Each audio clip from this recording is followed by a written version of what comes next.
Dobro večer, lepo pozdravljeni na tele mini tribuni pogovoru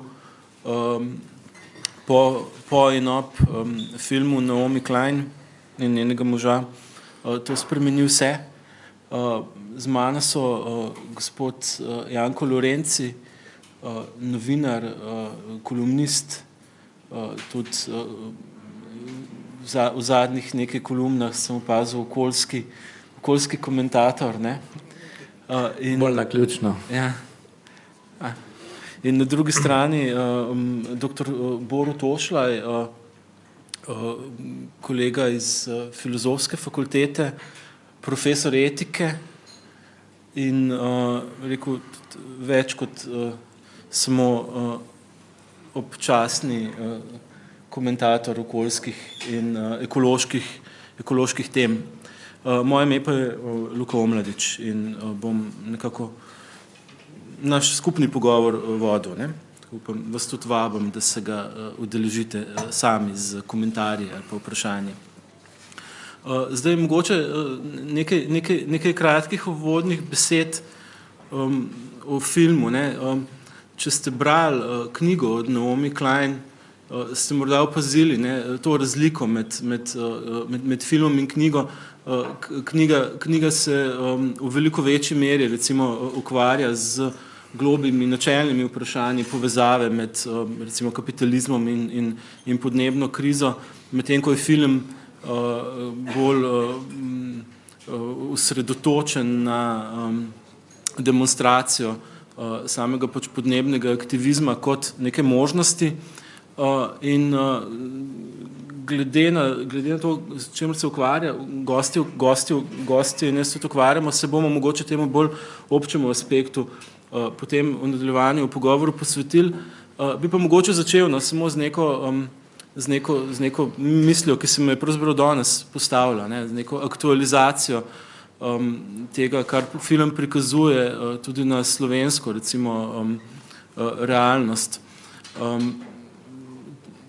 V filmu vidimo, ne, pač veliko primerov aktivistov, od Indijancev do Grkov in tako naprej, ne. In včasih ni tako prezentno, ne, da bi rekel, tudi v Sloveniji so redke, ampak tudi v Sloveniji imamo, ne, rekel, Indijance, ne. In če recimo obstaja kakšen tak primer v zadnjem času uspešnega okoljskega aktivizma, je to morda primer skupine v Trbovljah, skupine Ekokrog, ki je uspela z zelo vztrajno, tako bi rekel, aktivističnim delovanjem in pravnimi intervencijami dejansko ustaviti, ne, to cementarno v Trbovljah. To je en izmed, bi rekel, dejansko redkih uspehov tega neposrednega okoljskega aktivizma v Sloveniji, ne. In zakaj to pravim? Ravno te dni, ne, veste morda, da je Vlada Republike Slovenije ponovno po vetu Državnega sveta, ne, dala v Državni zbor spremembe zakona o varstvu okolja, ne. Na prvi pogled, ne, ko berete spremembe zakona o varstvu okolja, pravzaprav ne opazite prav veliko, ne, če niste pravni strokovnjak, ne. Gre za neke, bi rekel, spremembe dikcij in tako naprej, ne. Potem pa ne, vprašate Uroša Macerla in Ekokrog in Plan B, ne, se pravi tiste aktiviste, ki se s tem neposredno ukvarjajo in vam povejo, ne, da točno tisto, ne, kar so zapisali v te spremembe zakona o varstvu okolja, če bi bilo to zapisano, ne, pač nekaj let nazaj, ne, ko se je ta akcija proti Lafargeu začela, ne bi uspeli, ne. Ne bi uspeli, ne. To pomeni, danes je bilo to v Državnem zboru, smo soočeni z nekim odzivom rekel vlade in morda tudi pač nekih interesov za njo, za katere lahko dosti, bi rekel, netvegano interpretiramo, ne, da pravzaprav onemogočajo tak upor, ne, kakor je bil uspešno speljan v Trbovljah, ne. In to je slabo, posebej, ne, če ste spremljali odmeve v medijih, potem jih najbrž niste prav veliko spremljali, ker je to, bi rekel, nekje manj opazna tema. Ne. Tako da ja, Indijance imamo tudi v Sloveniji in tudi tukaj je še zelo veliko prostora tako za aktivizem kot za ozaveščanje javnosti o tem, kaj se pravzaprav dogaja, ne, na tej ravni. Zdaj, če se lahko majčkeno goste upnemo v tale pogovor, Borut, če lahko najprej tebe vprašam, zdaj, podnebne spremembe, ne, prinašajo, in to je zdaj bolj ali manj jasno, tako ali drugače prinašajo neko bistveno spremembo družbe. Družba ne bo več takšna, kot jo poznamo. Ne. Okolje se bo tako spremenilo, da se mu bo družba morala prilagoditi in če bomo pa želeli, ne, dejansko izpeljati transformacijo v nizko brezogljično družbo, bo to pomenilo, ne, neke globoke strukturne spremembe v delovanju same družbe. Ne. Se pravi, prihajamo v antropocen, ki ni samo nova geološka doba, ne, antropocen je, bi rekel, tudi nova človeška doba. In ti se veliko ukvarjaš z vprašanjem etike, tudi v smislu vprašanja etosa, ne, to pomeni etičnega značaja, etičnega karakterja družbe. Ne. Tako da moja prva iztočnica zate bi bila, ne, kaj prinaša antropocen po tvoje? Ne? Se pravi, v kakšnih spremembah etosa, značaja globalne skupnosti lahko govorimo v povezavi z podnebnimi spremembami in pravzaprav tudi drugimi okoljskimi spremembami, s katerimi smo soočeni? Ne vem. Bolj, ko se ukvarjam z etiko se ukvarjam zadnjih vsaj 25 let, manj sem prepričan, da lahko prepričljivo, smiselno, dobro, pametno govorim o teh zadevah. Dostikrat predaval sem že precej okoljskih tem, etike narave, o tem sem pisal že pred 15 leti, izdal knjigo in občasno, ko predavam, ne vsako leto, vsake 2-3 leta predavam tudi okoljske teme, sem vedno znova v zagati, zato ker se še dalje bolj zavedam, kako težko je biti pameten na tem področju. Zelo lahko pa je biti črnogled. In za črnogledost je dovolj, da uporabljamo računamo, govoriti pametno o tem, ponujati rešitve, recepte, pa je bistveno bolj zapleteno. Tudi vprašanje, ki mi ga, Luka, zastavljaš, je vprašanje, na katerega pravzaprav ne znam odgovoriti tako, da bi lahko to odgovoril v nekaj kratkih stavkih pred publiko, ki bi pa želela vendarle dobiti odgovore, na katere bi se lahko oprla in zadovoljna prišla iz kinodvorane, kljub temu, da tak film, kot je ta, vedno znova ljudi prestrašene. Že 15 let nazaj, ko je bil Al Gorov film Neprijetna za resnica, so ljudje masovno hodili iz kinematografov s pobledelimi obrazi. Ne. Ta je boljši v tem, ker vzbuja upanja. Ne. In jaz sem tukaj, pa kolega je tukaj, zato da bi povedali kaj pozitivnega o tem, sam pa nisem prepričan, ali sem zmožen povedati zaradi kompleksnosti vprašanja. In to vprašanje je ne samo dolgo 400 let, kot se Naomi Klein to v knjigi in v samem filmu nakazuje, skratka zgodba, ki je dolga 400 let, ta zgodba je dolga vse 2500 let in je usidrana v sam genom naše civilizacije, torej z monoteističnimi religijami se začenja, z izročitvijo narave in zemlje človeku v last. Sveto pismo se začenja v prvi knjigi Geneze z tem izročilom. Bog je dal Adamu in Evi zemljo v oblast in neposredno nagovarja oba gospodujta, ne. Podvrzita si jo, neposredno, podvrzita si naravo, služi vama. In to se potem vleče skozi celotno našo civilizacijo, skupaj z Grki, z rimsko kulturo, srednjeveško, jasno pa, da doživi potem znotraj novega veka tisti zagon, ki smo mu pričali vse do danes in seveda spremljamo učinke tega, kar se zdaj dogaja.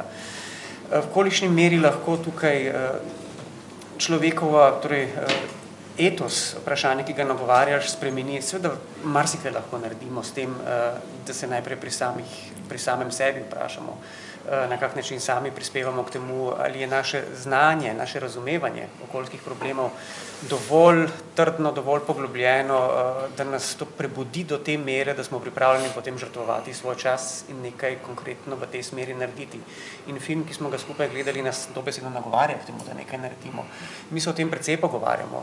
Ta zgodba ni nova, tako kot se zdi zdaj, zadnjih 20-30 let. Že na začetku 20. stoletja, pa še tudi prej so bile pisane knjige, o katerih se danes malo ve, recimo Ludwig Klages je en tak filozof, o katerem nihče nič ne ve, pa je leta 1913 napisal knjigo Človek in zemlja, v kateri takrat, torej pred dobrimi stoletji, piše sodobni dikciji, nekaj takega kot človeštvo vsako leto porabi 350 000 ton lesa, zato da vsako minuto izide lahko ena knjiga, vsaki 2 uri izide nek nov časopis.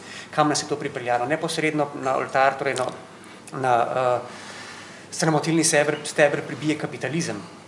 Že takrat, leta 1913, in govori o problemu napredka ekonomije in tako naprej, kar nas bo pogubilo. Objokuje izginevanje rudnin, živali, starih plemen, naravnih plemen ali pa kultur, ki so bile predstavljene tudi v tem filmu. Vse to je zgodba, ki se vleče zelo dolgo. Ampak danes je postala bolj aktualna zaradi tega, ker čutimo podnebne spremembe na svoji lastni koži. Vendar pa tega ne čutimo dovolj, zato da bi se bili pripravljeni zaangažirati. Tudi ta film lepo kaže, torej ne vem, če so to opazili, tudi tisti, ki se premaknejo, tisti, ki so pripravljeni nekaj storiti, so ljudje, ki so neposredno soočeni z težavami svojega okolja. To so bodisi Indijanci, ki živijo odmaknjeno in ki imajo drugačen, dosti bolj senzibilen odnos do narave in ki jih potem to vrstno izkoriščanje naravnih resursov neposredno potegne v akcijo, ali so to Indijci, ki ima prav tako drugačen odnos do narave, ali so pa to recimo obubožani Grki na otoku Halkidika in tako naprej. To so ljudje, ki bodo nekaj naredili. Mi, ki se tukaj o tem pogovarjamo, o tem pijemo torej prijetno segretem prostoru, pijemo našo pijačo, se o tem pogovarjamo takrat, ko bomo šli domov, še vedno deležni vsega udobja, ki ga imamo. Ne bomo storili ničesar, oziroma tudi, če se bomo pripravljeni podati na ulice, ne bomo tam vztrajali toliko časa in toliko dni, kolikor bi bilo potrebno, da bi določene vlade začele kaj spreminjati. Jaz sem po eni strani črnogled, po drugi strani pa sem, torej nek zmeren optimizem tudi imam v sebi, nazadnje človek po naravi optimistično bitje, in delam predvsem na tem, da ljudje o tem začnemo premišljevati, da začnemo pri sebi. To je osnova. Skratka, spreminjanje etosa, ozaveščenosti, seveda v povezavi z znanjem. Mi moramo, problem sodobne etike v tem, da ni dovolj, da smo torej moralno osveščeni, da imamo pravilen odnos do sočloveka in do narave, da je narava za nas vrednota, potrebujemo tudi znanje. Znanje, ki ga moraš imeti, zato lahko previdiš negativne posledice našega delovanja na naravah. Če tega ne veš, ti problemi ti ne nagovarjajo, ker prosto učinkov tega načina življenja ne čutiš na svoji lastni koži. Toliko začetek, verjetno se bomo potem marsičemu še vračali. Ja, mislim, da se bomo še vrnili k temu. Zdaj, v tem uvodnem krogu, Janko Lorenci, tudi vi pišete o antropocenu, ne? In tudi vi ga pravzaprav prepoznavate kot nek neizogiben impuls družbene spremembe, ne? S tem, da je vaš poudarek nekoliko, kot v knjigi, mogoče bolj Naomi Klein, na sami spremembi, recimo družbeno-ekonomske ureditve, ki ga implicira. In pred kratkim ste v eni od svojih kolumn zapisali, ali bomo temeljito rekonstruirali kapitalizem, zlasti odpravili aksiom nenehne rasti, ki ljudem 3. tisočletja dozdevno še koristi, a se postopoma obrača proti njim. Če taka ali drugačna predelava kapitalizma ni mogoča, ga bo treba pač ukiniti. Da bi se v sedanji obliki obdržal brez megakatastrof, je nemogoče. Torej, ali nas podnebne spremembe soočajo z neko dilemo, če jo malo parafraziram, ali korenita družbena sprememba ali barbarstvo? Ja, mislim, da ta dilema je zelo realna. Pri tem pa treba vendarle reči, da nas ne ogroža samo segrevanje podnebja, ampak cela vrsta drugih kriz, prehranska, surovinska, izumiranje vrst, kisane oceane in tako naprej, ki se po napovedih grozijo združiti v eno samo permanentno megakrizo in to bo seveda čas, ko bo veliko težje ukrepati, kot pa do zdaj. Kar se tiče antropocena, ki ste ga prej omenili, mogoče bi imel samo 2-3 pripombe. Nekateri mislijo, da je ta oznaka prezgodnja, da se je ta naš človekov odtis vendarle še, čeprav je močan, vendar je komaj začel in je še površni in mogoče prezgodaj imenovati, mislim, neko geološko dobo po človeku. Drugi spet mislijo, da je izraz antropocen neprimeren, ker vse ljudi nekako, a se sliši, meče v isti koš, jih spreminja v neko neidentificirano gmoto in da bi se moral v bistvu imenovati ne antropocen, ampak kapitalocen, se pravi po tem bistvenem odnosu, ki vlada v družbi in ki je tisti, ki dela človeka in človeštvo takega, da ogroža naravo, ki ga pa ogroža seveda nazaj. Tretji spet menijo, in to je malo bolj, ne, en takšen predlog je bil, meni se zdi samo malo morbiden, da je bilo treba antropocen imenovati nekrocen, se pravi zaradi izumiranja živalskih in živalskih vrst. Zdaj, če se vrnem k vprašanju, ali potrebujemo, torej, ali je ta dilema realna. Jaz mislim, da je zelo, ker je kapitalizem pač nek sistem, ki je glede materialne produkcije izjemno potenten, do narave je brezbrižen ali pa polaščevan, hkrati pa je popolnoma nesposoben za kakršnokoli samoomejevanje. In zaradi tega se, mislim, pač stvari dogajajo, kakor se dogajajo, sistem je dominanten, se še celo krepi in zaostruje, narava pa se slabša, kot rečeno, in nam bo tudi, mislim, v obliki raznih poškodb vedno bolj vračala, mislim, ta odnos naš do njih. Zdaj, kapitalizem ima seveda neko svojo notranjo logiko, ki je pač povezana tudi z rastjo, ki je povezana z težnjo po dobičku, z rastjo, to potem spet zahteva, mislim, to rast je treba umetno spodbujati, to zahteva zadolževanje, to zadolževanje zahteva potem povzroča krize, balone, ti baloni pokajo, pokanje balonov se zdravi tako, da država pač velikemu kapitalu preskoči na pomoč in sicer na plečih ljudstva. Dobički kljub temu niso dovolj visoki, ker niso nikoli dovolj visoki ali pa celo padajo in zaradi tega, mislim, je pač treba, mislim, da se ohranijo bremena prevaliti na človeštvo in na ljudi in pa na naravo. Ta narava, mislim, kot rečeno, mislim, potem je poškodovana, to se kaže v različnih oblikah, tudi na koncu v begunski krizi in nastaja takšen začaran krog, nekakšna spirala, ki se vedno bolj niža in ki jo je težko ustaviti. Skratka, kapitalizem postaja počasi, če ne civilizacijska, pa če ne že res eksistenčna, pa gotovo civilizacijska kriza. In težava je v tem, ker je verjetno, mislim, nepopravljiv. Ne da se ga izboljšati v osnovi, ker ima pač to svojo notranjo logiko rasti in obnavljanja in tako naprej.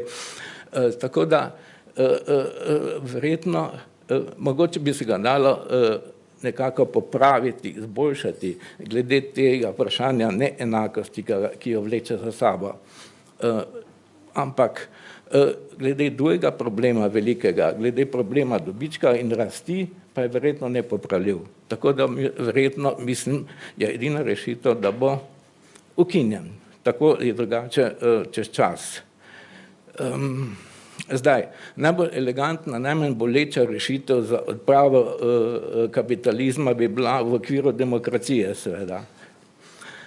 Ampak to bo da bi pač ljudje množično začeli voliti razne alternativne stranke, ki bi prišle na oblast in postopoma nekako mirno in urejeno odpravile kapitalizem.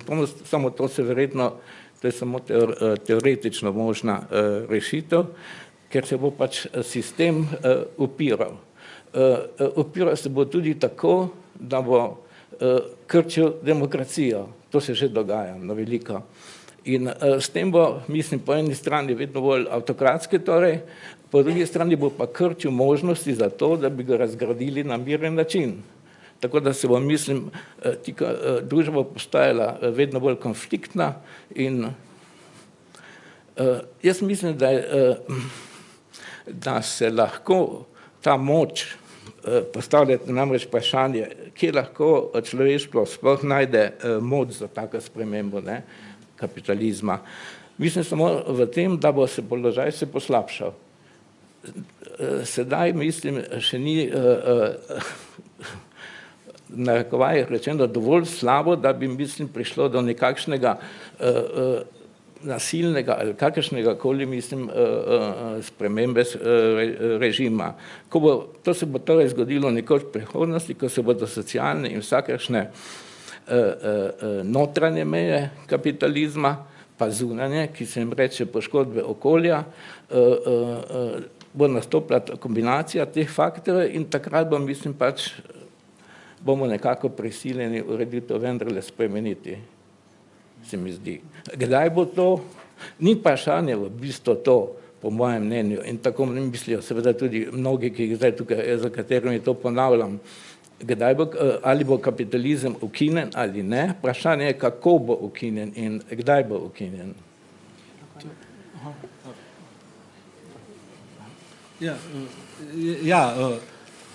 Na eni strani, ne, rekel,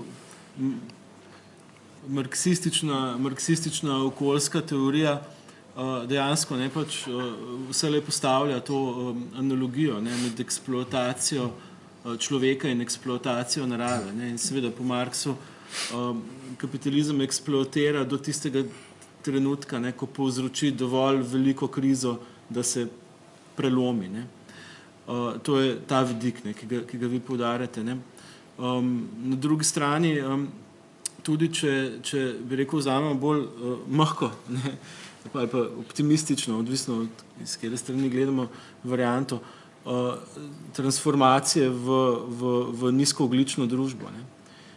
Si težko predstavljamo, ne, da bi ta transformacija lahko potekala v ekonomiji, ki bi bila na ta način organizirana, kakor je danes organizirana. Ne. Težko si predstavljamo, da bi recimo vsi ti centri moči recimo povezani z industrijo fosilnih goriv in energetiko, lahko se obstajali in se transformirali in ostali takšni, kot so, ne, in se odpovedali recimo fosilnim gorivom in tako naprej. Ne. Skratka, sami od sebe, ne, tega ne bojo storili. Ne. Tukaj do neke transformacije, kar se tiče lastništva, verjetno tudi, ne, v bolj optimistični varianti bi morali priti. Ne. Transformacije recimo v smislu, ne, te, o katerih tudi Naomi Klein tudi v filmu govori, prenosa lastništva proizvodne energetike iz, ne, teh centrov velikih korporativnih na skupnost, ne, kot je tisti primer v filmu, sej, ne, je schematičen, ne, ampak je v bistvu nek način ključen, ne, pač Indijancev, ki gradijo svojo mrežo sončnih central. Ne. To je nekaj, kar ne, spet, ne, če je bila tam v filmu omenjena Nemčija, ne, še ena stvar se je v Nemčiji zgodila. Ne, tam so z subvencijami sončne energije, ne, so dosegli, da je ta individualizirana proizvodnja sončne energije postala tako močna, tako razširjena, ne, da so te mali proizvajalci postali dovolj močna sila, da se lahko zoperstavijo v recimo samem ustvarjanju politike, ne, tem, ki recimo korporacijam, ki vodijo pa velike proizvajalce. Samo glavne premise sistema se niso s tem nič spremenile. Se niso, ampak določeni premiki, ne, potem pa lahko postajajo in to recimo lahko tudi ena sistemska sprememba, ne, taka, bi rekel, ki se jo da vizualizirati, ne, da prenesete recimo proizvodno energije iz termocentral, ki so skoraj po definiciji morajo biti, ali pa jedrskih elektrarn, v lastništvu velikih korporacij na razdrobljeno proizvodno, pač individualizirano proizvodno, ki jo omogoča izraba obnovljivih virov. To je neke vrste tudi, to ni samo tehnična, hočem reči, sprememba, to je tudi družbeno-ekonomska sprememba. Seveda, in kdo je bo, mislim, zaukazal oziroma dovolil. Jaz mislim, da ti stebri sistema, to so pa cel kup jih je, mislim, od velikega kapitala do politike, države, do njenega represivnega aparata, mislim, do medijev, mainstream medijev, ki vse status quo v bistvu podpirajo. Zelo težko bo. Jaz mislim, da bo res moralo biti slabše, da bo čez čas moralo biti boljše. V Sloveniji so fino ukinjali subvencije za solarno energijo, po drugi strani se ravno te dni pogovarjamo o naučitvi, pač jamstev za termoelektrarno Šoštanj. Se bo nasprotne smer. Pardon, Borut, prosim, sem te... Samo še en pomislek, pa dopolnilo k temu, skupaj se pravzaprav sprašujemo, kaj narediti in kako. Zdaj, če bi bila sprememba sistema rešitev, bi bil sam, pa ne samo jaz, najbrž vsi skupaj zelo vesel. Mislim, da je to možno v tej smeri razmišljati in številni to počnemo in počnejo. Tudi, če si postavimo nekoliko širše vprašanje in se vprašamo, ali dejansko sprememba sistema potegne za sabo tudi spremenjen odnos do narave, torej tisti spremenjeni odnos do narave, ki ga vsi skupaj terjamo in pričakujemo zato, da bi se stvari izboljšale, ali pa da bi lahko upravičeno upali, da bo človeštvo preživelo, kajti trenutno smo, če računamo pred neizpodbitnim dejstvom, da na dolgi rok, če računamo naprej in če poštevamo omejene resurse, človeštvo ne more preživeti. Zdaj, ali sprememba sistema zadošča? Jaz sem tukaj nekoliko bolj skeptičen, nimam prave rešitve, gotovo da ne. In se sprašujem, če bi bilo tako, da je treba spremeniti sistem, da je to dovolj, potem zunaj kapitalističnih sistemov teh problemov ne bi bilo. Tudi opažamo, če poznamo druge sisteme, recimo tistega, ki smo ga sami živeli 30 let nazaj in tudi v drugih državah vidimo, da temu ni tako. Sami vemo, da smo imeli v prejšnjem sistemu, ki ni bil kapitalističen, onesnažene vode, ozračje, če pomislimo zdaj na Kitajsko, ki je pravzaprav socialistični sistem, to ni vprašanje sistema, temveč neke logike. Kapitala, ki je prišel noter, jaz sem bil konec 80-ih let sem imel priložnost biti v Nemški demokratični republiki, ko sem prišel tja, sem bil šokiran nad stanjem okolja, skratka ne samo, da je bilo vse črno, dejansko bilo vse črno zaradi uporabe fosilnih goriv, nobena reka ni bila živa, pravzaprav nobena, mi smo imeli takrat v primerjavi z Nemško demokratično republiko koresanske razmere, kljub temu, da so bile bistveno slabše kot danes. Kadar če gledamo na različne sisteme, torej če je v ozadju vprašanje lastnine, družbene lastnine, privatne lastnine, to ni glavni problem. Glavni problem so ljudje. Skratka, mi lahko spremenimo sistem, tudi če so ljudje isti, če nas bo še naprej gnal isti odnos do narave, do sočloveka, do temeljnih vrednostnih vprašanj življenja, se ne bo čisto nič spremenilo. Tudi tako, kot zdaj opažamo v prejšnjem sistemu, torej spremenili smo sistem, tudi ostali so isti ljudje. Mi isti ljudje smo znotraj drugačnega sistema, pa kljub temu opažamo, da se ni nič bistvenega spremenilo oziroma da je marsikaj še slabše. Ne zaradi sistema, temveč zaradi ljudi. Tudi znotraj kapitalizma, nisem zagovornik kapitalizma, daleč od tega, nobenega sistema, se pa sprašujem, kaj narediti in vedno znova opažam, ljudje smo tisti, zato je na nek način antropocen glavni problem, ker že govorimo o kapitalu, kapital je nekaj, kar ni subjekt, temveč je človek, kot bomo rekel, nekdo, ki kapital ustvarja zaradi samega sebe, ne zaradi kapitala, seveda potem postane suženj kapitala, ampak je on subjekt uporabe kapitala in vsega, kar kapital prinaša. Skratka, vedno znova se bomo ustavili pri človeku, vedno znova bomo se ustavili pri nas samih. V osnovi je okoljski problem, antropološki problem, skratka našega samovrednotanja, odnosa do nas samih in pa seveda do okolja v tem primeru. In to nek problem, ki je tako pereč zaradi seveda črnih številk, ki nam grozijo, da bo vse skupaj prej ali slej končano, tako kot Lovelock v zadnji knjigi 2006, ko človeštvo primerja že z turistično ladjico, ki pluje nad Niagarskimi slapovi in vsi skupaj vemo, da bo motor odpovedal. To je to. In potem pravi, pozabite na Kjotski protokol, zdaj bi rekel na Pariški protokol, pozabite na sonaravni razvoj, pozabite na obnovljive vire, pripravite se na rešilne čolne. To je racionalno možno v tej smeri razmišljati. Ni pa to najbolj pametno spet zaradi tega, ker ljudem spet jemlje pogum, ker jim jemlje voljo.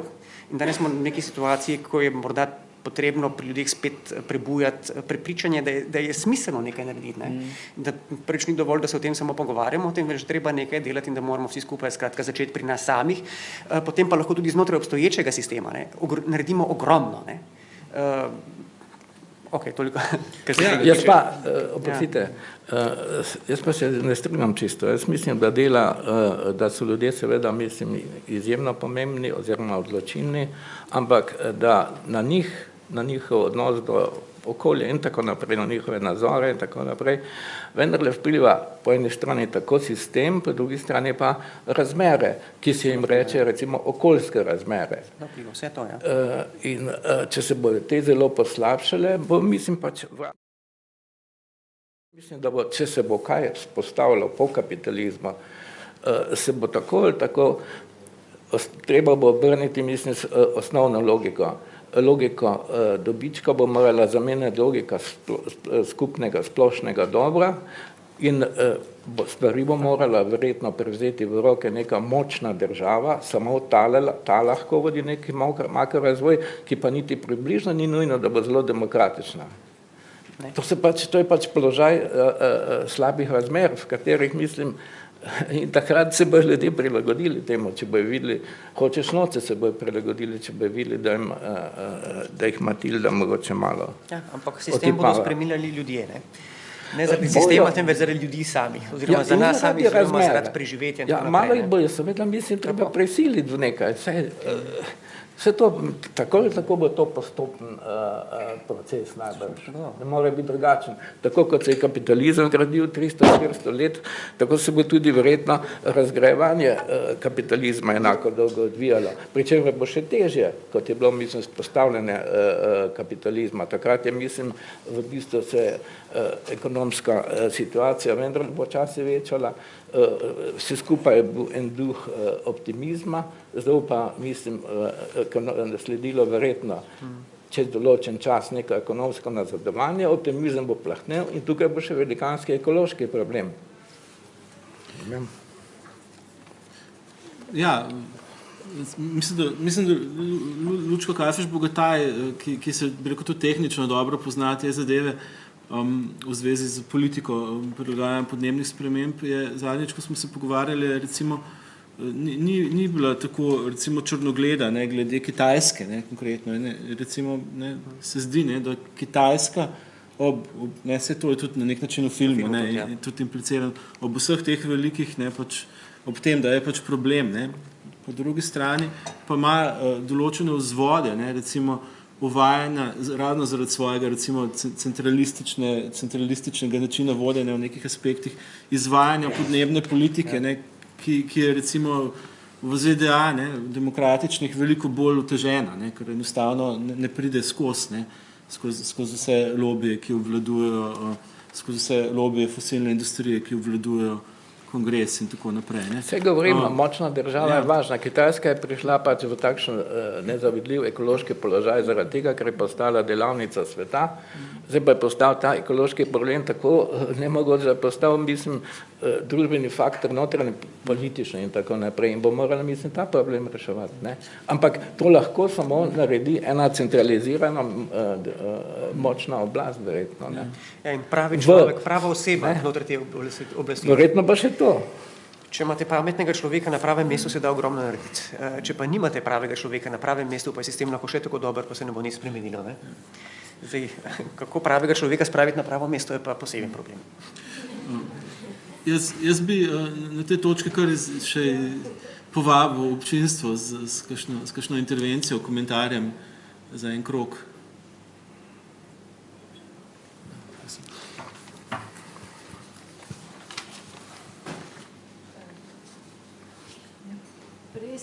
Ste ravno omenili cementarno Lafarge, ne? Zdaj ne vem, se jo zaprli ali kako? Ja. No, ampak dejansko stvar je v tem, mi smo ta problem samo preložili. Mi še zmeraj potrebujemo cement za gradnjo cest, za gradnjo avtoceste, za gradnjo blokov in tako naprej. Se pravi, cement, ki ga potrebujemo, bo nekdo drug moral proizvesti in ga bomo pač druge kupili in bo onesnaževali tam. problem je v tem, jaz mislim, da mi moramo lastno, tile hranilci kapitalizma smo pravzaprav mi sami, s tem, ko kupujemo. In edino s tem se bomo lahko tako kapitalizmu kot onesnaževanju uprli ali ga vsaj znižali. Samo vprašanje je, če smo pripravljeni to storiti.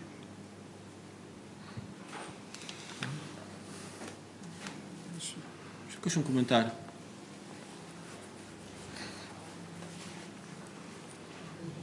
A ni bil na največji problem pravzaprav, ker so odpadke sežigali, ne? Saj zdaj to je ne, mogoče, če bi šli na plin ali drug energent. Če v Lafargeu govorimo. Ja.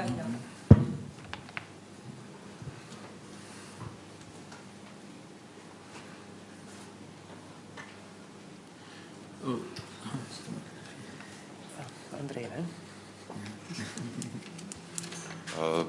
Jaz bi pa mogoče na to pravega človeka na pravo mesto spraviti. Ne vem, jaz sem osebno vedno navijam za kakšnega razsvetljenega absolutista, ki bi nam nekako diktaturo zganjal pa povedal, kaj je potrebno storiti. Ko pa je bila prej razprava o sistemih in tem, mi je pa vseeno nekako se mi zdi, da določeni sistemi bolj spodbujajo neka gnanja človeka ali pa tako se mi zdi, da kljub temu, ko je ta razprava kapitalizem ali pa neka druga oblika socialno-politično-ekonomskega sistema, da kapitalizem vendarle stremi k temu, da podpihuje tisto, kar je nek izvorni problem človeka v tem odnosu do okolja oziroma ki se ga morda niti ne zaveda. No?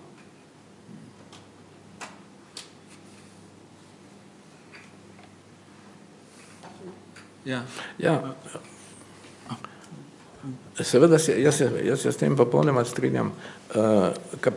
Kapitalizem je kar hudičeva izmišljotina v nekem smislu, ker sedanje oblike, recimo v neoliberalni obliki, ki pa je samo radikalizacija kapitalizma, igra na različne načine. Po eni strani igra na realno moč teh centrov kapitalizma, po drugi strani pa igra na razne človekove imanentne lastnosti, ki so obstajale že zdavnaj pred kapitalizmom. Igra na njegovo željo, da bi imel vedno več, igra na to njegovo tekmovalnost, igra na njegov individualizem in vse to mu mislim zdaj do določene mere gotovo ponuja v obliki raznih neoliberalnih gesli, ki jih potem ljudje, ki jih potem še mediji podpirajo in ta gesla so potem ponotranjena in tudi zaradi tega je odpor proti sedanjemu sistemu neprimerno manjši. To ponotranjenje teh neoliberalnih gesel imajo nekateri za največjo zmago neoliberalizma nasploh in je tudi eden glavnih virov trpežnosti tega sistema, gotovo. Potem so tukaj še razne druge ujetosti v sistem, veliko jih je. Odvisni smo na koncu koncev od dela, odvisni smo tudi od socialne države, naj še tako krči.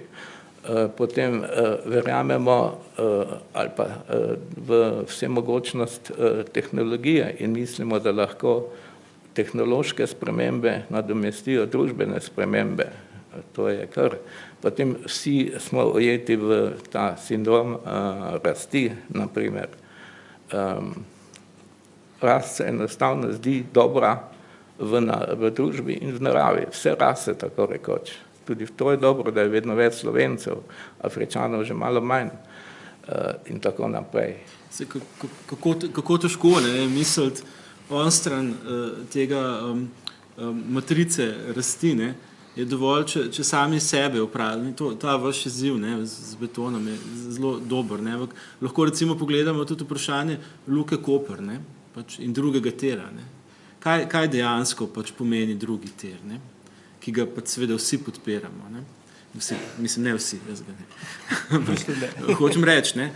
Tudi če pogledate, ne? To ni nobena skrivnost, ne? To je pač v uradnih dokumentih, ne? Pač teh načrtov za drugi tir planov.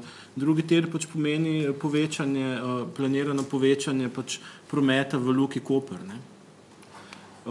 Kar pomeni ne, še veliko več ladij v Luki Koper, ladij, ki pač priplujejo, ne, ki so same upete v ta sistem globalne trgovine in transporta, ki je oglično zelo intenziven in tako naprej. Ne. Ampak ne, a imamo moč, recimo, da se sami nekemu takemu razvojnemu modelu, ne, kot je recimo primer Luke Koper, ne, zoprstavimo. Ne. To je en primer. Ne. Drug primer, na katerega sem recimo nedavno naletel, ne, mislim, da je tudi tak, ne, v zvezi z vetrnicami, ne, v Sloveniji. Ne, pač, problem vetrnic, ne, seveda so obnovljivi vir energije, ne, ampak jasno, nihče jih noče imeti, ne, na svojem dvorišču. Ne. In potem, ko se pogovarjaš, ne, z ljudmi, ki jih nočejo imeti na dvorišču, ne, kje bomo pa dobili, ne, pač potem energijo, ne, ja, jo bomo pa v končni fazi uvozili, ne, seveda, pač uvozili jo bomo, ne, potem nas pa ne zanima več, kako je proizvedena, ne. Tako je to isti primer z Luko Koper, ta primer z uvoženo energijo ali pa na vse zadnje z aluminijem. Ne, pač naša tovarna aluminija, ki praktično četrtino električne energije, ne, pač porabi v Sloveniji. Saj, če jo zapremo, bomo porabili četrtino manj energije, ne, ampak potem bomo aluminij nekje pač drugje uvozili. Ne. Tako da dejansko, ne, pač, ta drugačen razvojni model, ne, to se Andrej pa družba se veliko s tem ukvarjajo, je treba ponotraniti, ne, na nek način. Ne. Je treba pač ga postaviti kot drugačno razvojno politiko. Ne. In to je recimo, bi rekel, čist neka konkretna, ne, naloga, ki jo lahko, ne, si zastavimo. Ne.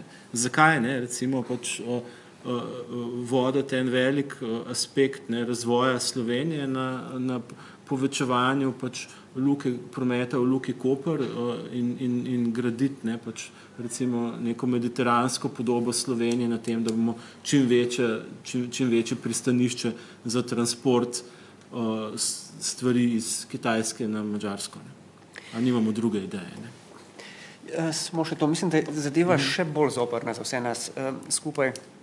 Relativno hitro se da stvari pričeti reševati v pozitivno smer, če smo se pripravljeni in zdaj se vprašati si skupaj, ali smo se dejansko pripravljeni odpovedati dobršnemu delu udobja in načina življenja, v katerem živimo. Skratka, rast, delovna mesta in tako naprej, vse to je povezano z načinom življenja, na katerega smo se navadili ali, če hočete, razvadili. Zdi se nam, da je to samo po sebi umevno, da se vozimo z avtomobili, da imamo na dan 24 ur zagotovljeno elektriko in vse, kar omogoča čip življenja, ki smo ga deležni, potovanja po svetu in tako naprej.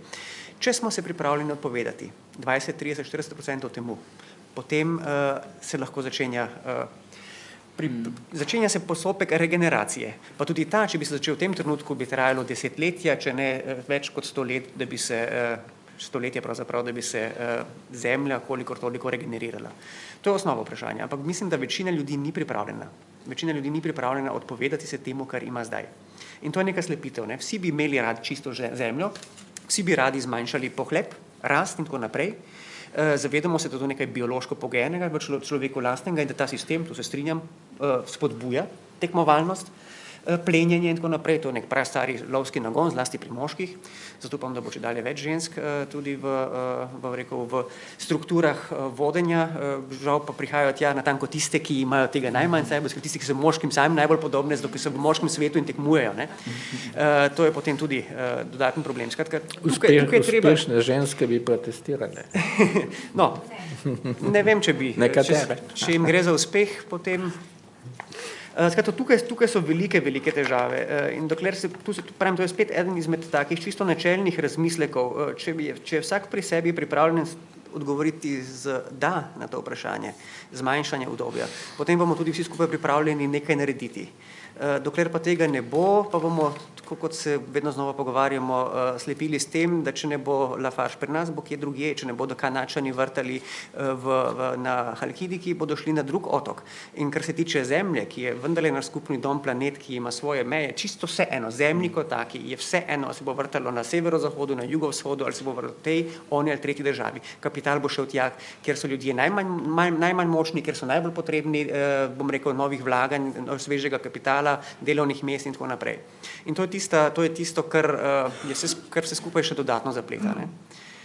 Se zaradi tega pa pravim, da bo moralo biti precej slabše, da se bo mogoče To je glavni problem. Poglejte, v 70 letih je Jonas izdal knjigo Princip odgovornosti in strašil, dobesedno rekel, glavni motivator ljudi, da bodo nekaj spremenili, je strah. Strah za preživetje, strah za lastno življenje. Dokler nas vse to skupaj ne udari po naši lastni koži, so to zanimive, včasih zastrašujoče akademske debate, to, da dokler tega ne čutimo na lastni koži, bomo zelo malo storili, ali pa bodo redki, ki bodo lahko kaj storili, ali pa pripravljeni storiti. In to, kar so počeli za Indijanci se tam upirajo, ker je njihova eksistenca ogrožena.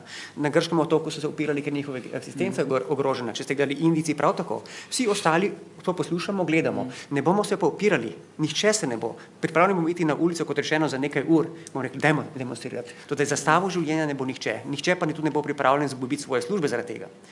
Tukaj se potem stvari začenjajo, postanejo dosti bolj kompleksne in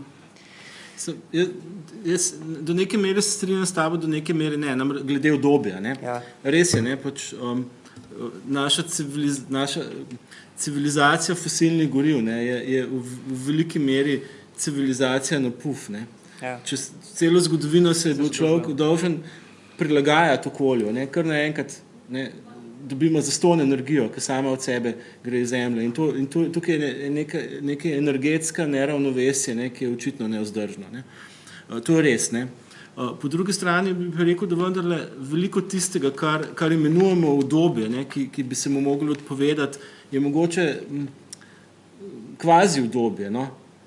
V resnici. V resnici vidimo, če sami pri sebi pač pogledamo, kaj je zares tisto, kar nam je vredno, bomo mogoče hitro odkrili, da pravzaprav je veliko tistega, kar se zdi neko obdobje, nekaj, česar v resnici sploh ne potrebujemo, da ne govorimo, da veliko ljudi ali pa celo večina ljudi, če globalno gledamo, tega obdobja sploh, niti tega obdobja sploh ni deležna. Zdaj, kako pa se iz tega zbuditi, kako priti do spoznanja pač prave vrednosti. Mislim, da tukaj je tudi en odgovor, recimo odgovor tega filma ali pa en napotek. Dejansko, ko ljudje pridejo skupaj, ko ljudje pridejo skupaj, se nekaj zgodi. Se ponovno zbudi ta skupnostni občutek tistega, kar je pomembno. In to je ta efekt, recimo, ki ga, če hočete, tudi velika podnebna zborovanja, ki so se lansko leto dogajala pač po svetu, na nek način vzbudijo. Dejansko začenjajo spremeniti ljudi. Jaz verjamem, da imajo, bi rekel, ta efekt. Sveda, pač ne bi bil zdaj nek brezpogojen optimist. Recimo, vidimo, kaj se je zgodilo v Parizu, kjer je bilo napovedano, pravzaprav lansko leto o podnebni konferenci je bilo napovedano največje zborovanje, podnebno sploh, pa so potem prišli teroristični napadi pač, v Parizu in jaz sem bil, rekel, isti dan tam, ko se je začela podnebna konferenca, en dan prej so ena skupina ljudi vendarle tam na Plazu de la République poskušala organizirati protest, tisti čevlji, ki so jih postavili. Naslednji dan, ko sem jaz tja prišel, ni bilo nobenega več na trgu. Ni bilo niti enega čevlja, ni bilo nobenega človeka, trg je bil obkrožen z vojaki in čez 2 uri so zaprli tudi postajo metroja, tako da sploh nisi mogel tam na Republik več izstopati. Kar se vidi, kako na nek način, koliko je tudi krhka, ko država sproži svoje pač mehanizme, takrat pravzaprav se vse razpusti. Ampak dobro, to je pač proti primer, ampak vendarle mislim, da obstaja nekaj pozitivnih primerov v tem, da ljudje pač prepoznajo tisto, kar je pomembno v tem svojem skupnostnem delovanju, in da to je nek moment podnebnega, pa tudi okoljskega aktivizma nasploh, ki ga je treba zelo z ljubeznijo gojiti, kakor nam pravzaprav sporoča Naomi Klein, in kjer imamo tudi v Sloveniji še veliko prostora, se mi zdi. Meni se zdi recimo dober primer, internet. Po eni strani je tipičen primer nekega tazga sodobnega super tehnološkega obdobja. Po drugi strani je neka stvar, ki je relativno, bi rekel, energetsko vzdržna, ne, relativno, ima svoje probleme, ne, ampak če ga primerjamo recimo s kakšnimi takšnimi praksami, kakor je pač preživljanje vikendov v tujini, kamor se z nizkocenovniki peljemo in tako naprej, ne, je internet, ne, pač neka zelo, zelo vzdržna praksa, ne, in recimo pač ponuja možnost nekega sveta, ki bo hkrati povezan, hkrati komuniciral, ne, hkrati pa zato ne bo trošil nekih blaznih količin energije, kot jih recimo potovanja z avioni in avtomobili in tako naprej. Ne. Ampak ne pozabi proizvodnje. Ja. Celotne elektronske industrije. Seveda, vse zadeva ni brez vpliva. Ne, in pač, ampak če bi nam kdo to dostavil, takole sem pa uporabljati bi bilo, ker je pa treba to izdelovati. Gre za tisto, gre za to vprašanje, čemu se odpovedati, čemu se je treba odpovedati, čemu se pa ni treba odpovedati in kaj je tisto, ne, kar nam bo vendarle še omogočalo recimo udobje, če temu rečemo udobje ali pa neke prednosti civiliziranega sodobnega sveta, pa pravzaprav ne bo naše kvalitete življenja nič zmanjšali. Tukaj so dejanski modeli. Ne. Zdaj pa kdo po tem modelom nasproti stoji, ne, v veliki meri, ne, pač bi rekel tisti, ki pravzaprav iz tega nevzdržnega modela rasti kujejo dobiček. Ne. Ampak kot rečeno, hkrati pa igrajo na človeške strune. Na strune vsakega človeka. Naše potrebe. Ja, ustvarjajo naše želje, ne? Ampak mi pač kot ljudje imamo tudi možnost, da to spoznamo, kaj so resnično naše vrednosti. Ne? Ja, to lažje spoznamo takrat, ko smo skupaj. Ne? Ja, zdaj vprašanje, koliko ljudi bo to sprejelo. Ne? Če ni kritične mase, mislim, nič ne sprejelo. To je problem. Za vaše mnenje glede tega čezatlantskega trgovinskega sporazuma, zgleda, da je to že praktično že skoraj sprejeto. Kaj nam to obeta?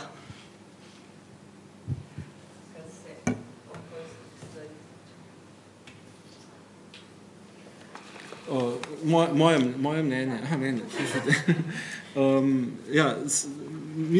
mislim, če ga bom poskušal še malo v kontekst Naomi Klein, ko bo vrstiti njena.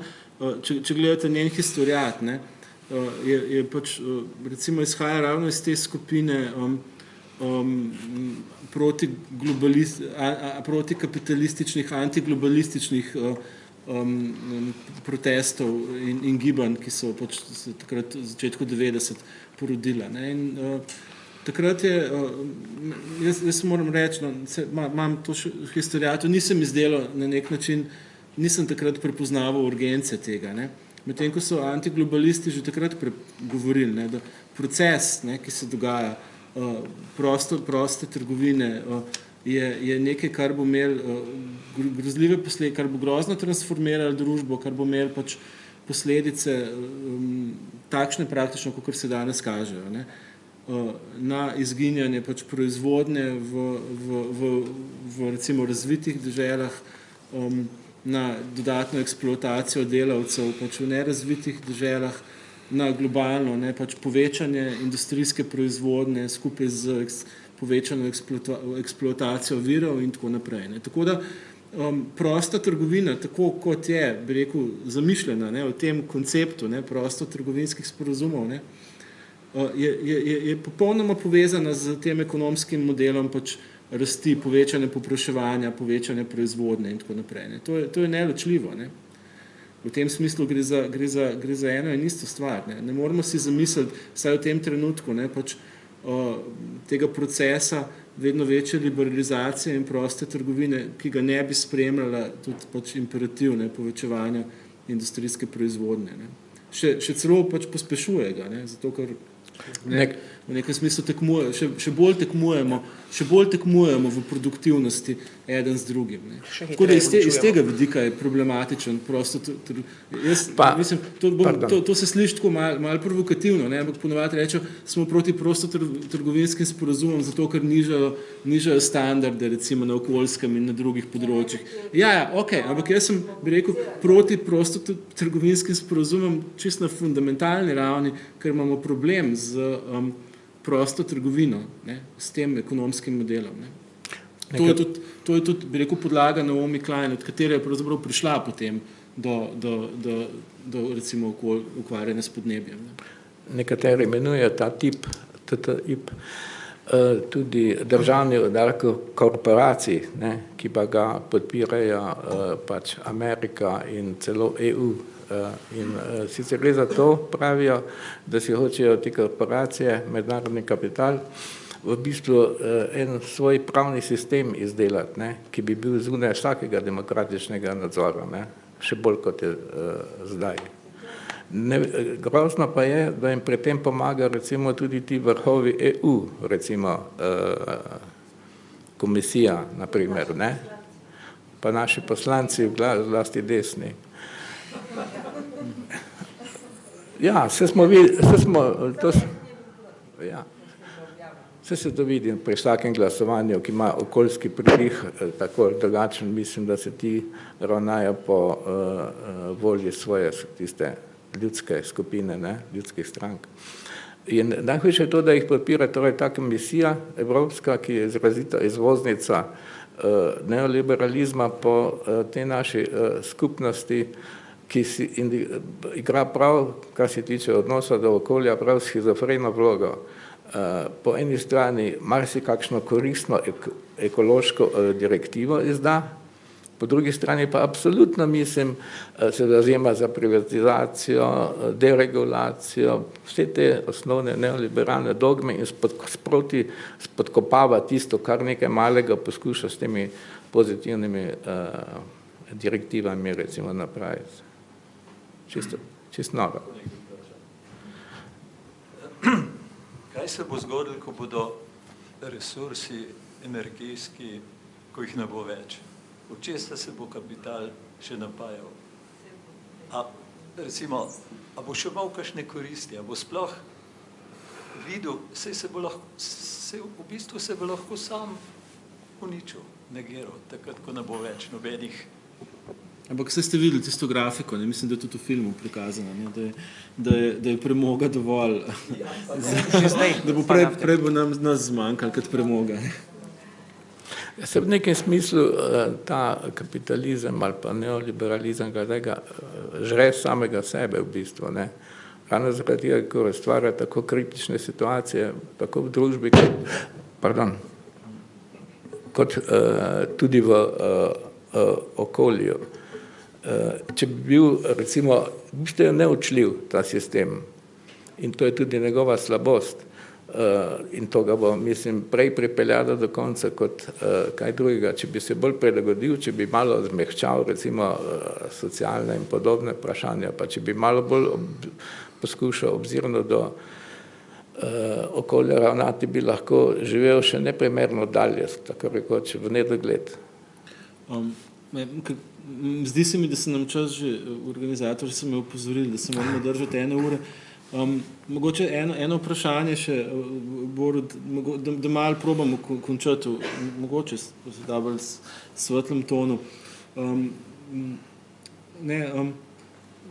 Velika zgodba, ne, pač je v okoljski etiki in etiki podnebnih sprememb je vprašanje te transgeneracijske etike, ne.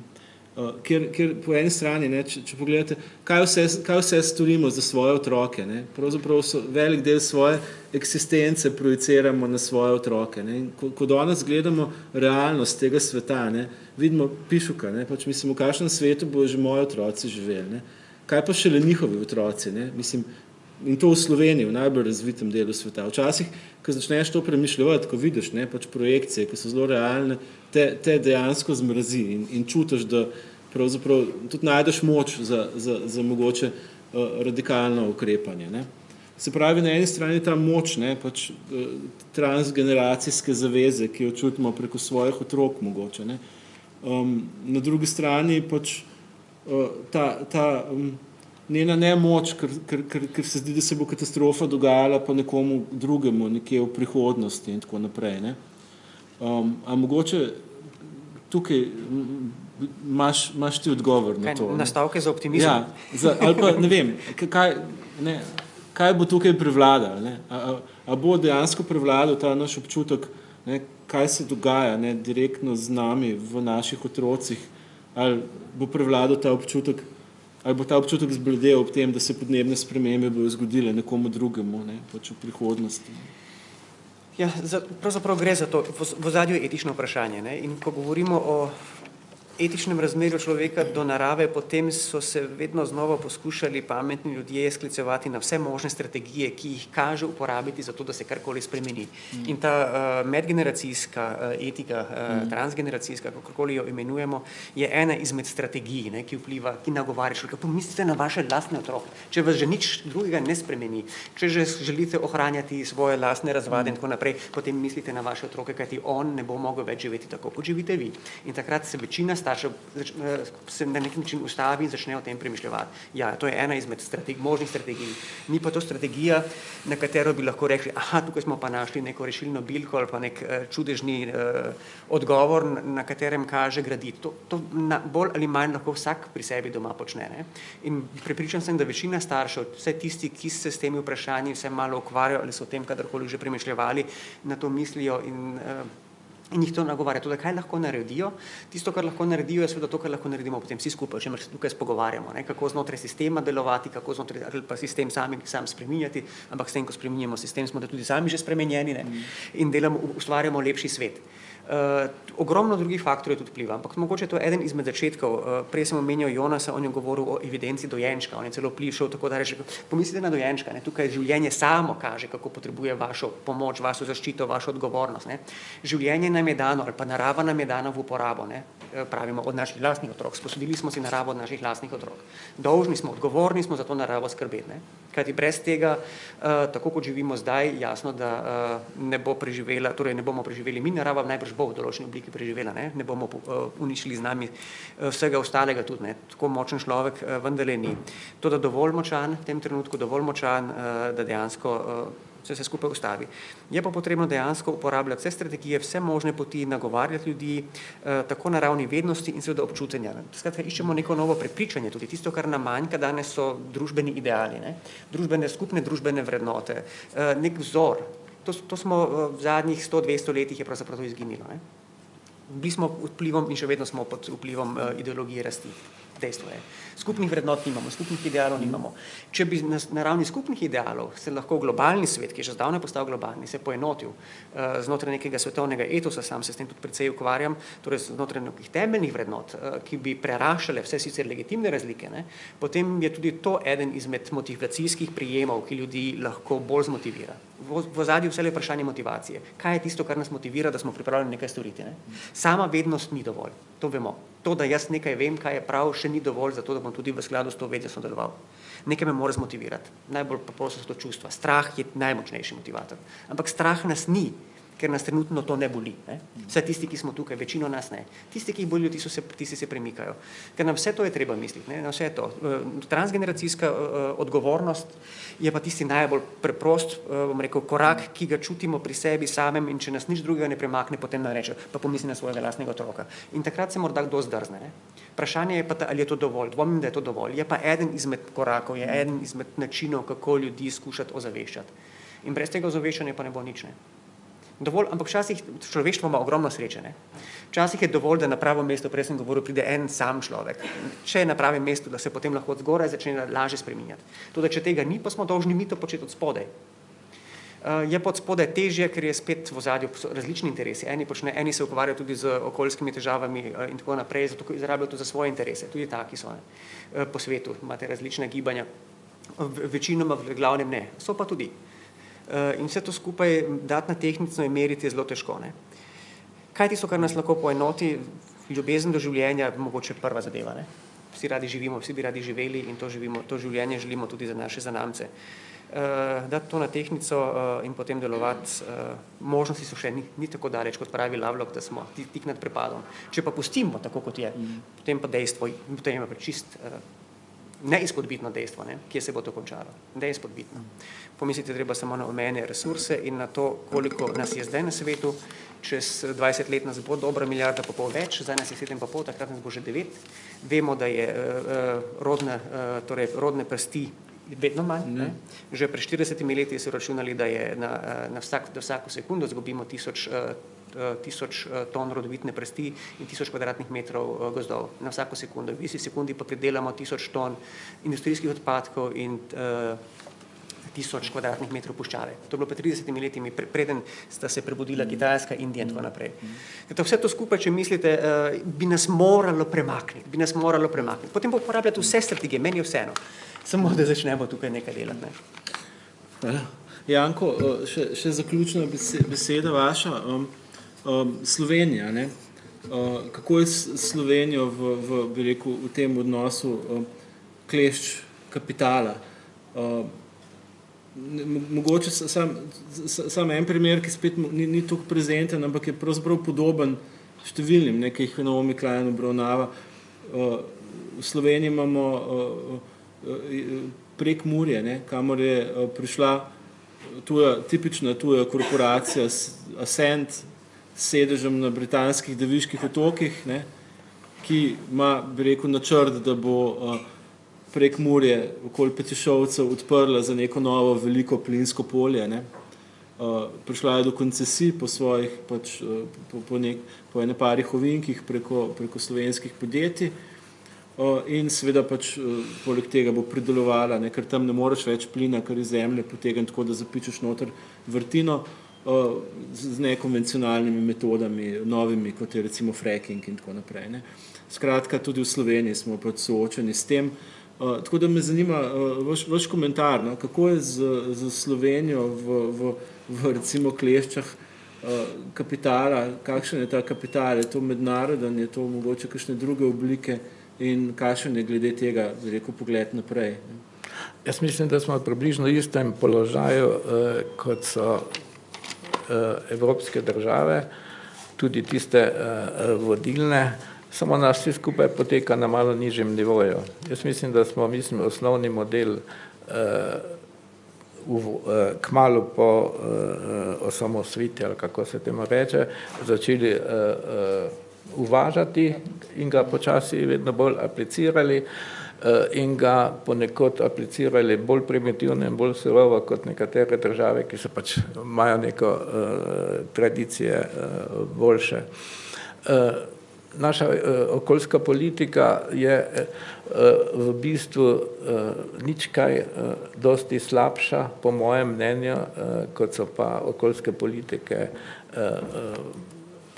v srednje razvitih, okoljsko razvitih evropskih državah, pri čemer je tako nobena evropska država ne more voditi res učinkovite okoljske politike, ker to je vedno vzdrževanje dobrega okolja je vedno kolektivno dejanje držav več ali pa celega sveta, kot smo prej rekli. Naša politika pa, za naše politiko samo, naše okolje še vedno, mi se zdi, da je koliko toliko, lansko smo dobili tisto visoko mesto v tisti Yaleovi, ali kje že raziskavi. Tam je prišla bolj kot recimo neka aktivna, dobra okoljska politika do izraza te naravne danosti, ki jih imamo, se mi zdi, da nam je to preskrbelo tako presenetljivo visoko vrstitev. Drugače pa je naša vlada, naše oblasti kot celotna etablirana politika živi iz rok v usta, od mandata do mandata. A se je zmožna naša vlada, naša vladajoča politika recimo zoperstaviti nekemu takemu čisto konkretnemu projektu, kakor je črpanje plina v Prekmurju, če je tam dovolj velik interes? Dvomim. Tako kot recimo tudi celo človeštvo. Po nekih računih bi bilo na primer treba, če nočemo preseči segrevanje ozračja čez 2 stopinji, pustiti v zemlji približno 4/5 tam obstoječih fosilnih goriv. A se bo lahko kdo uprl te skušnjavi, da jih ne bi izčrpal do konca. In po mojem tudi pri nas se to ne more zgoditi. Žal. Po mojem. Jaz mislim, da je tukaj zdaj ena, kar se politike tiče, je vendarle neka šansa v Združeni levici, v alternativnih strankah, in sicer v njihovi ozelenitvi. Doslej so vse po vrsti naše in druge alternativne ta gibanja in stranke v glavnem poudarjajo, imajo družbeno noto, ne? Nobena pa ni izrazito pridala zelene note, meni se zdi.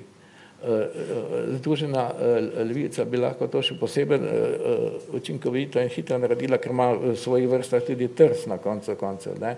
Tako da mislim, da se alternativa, ki ne upošteva ne samo družbenega, ampak tudi okoljski faktor, v bistvu tega imena skoraj ne zasluži. Super. Ok, mogoče še zadnji komentar iz vaš,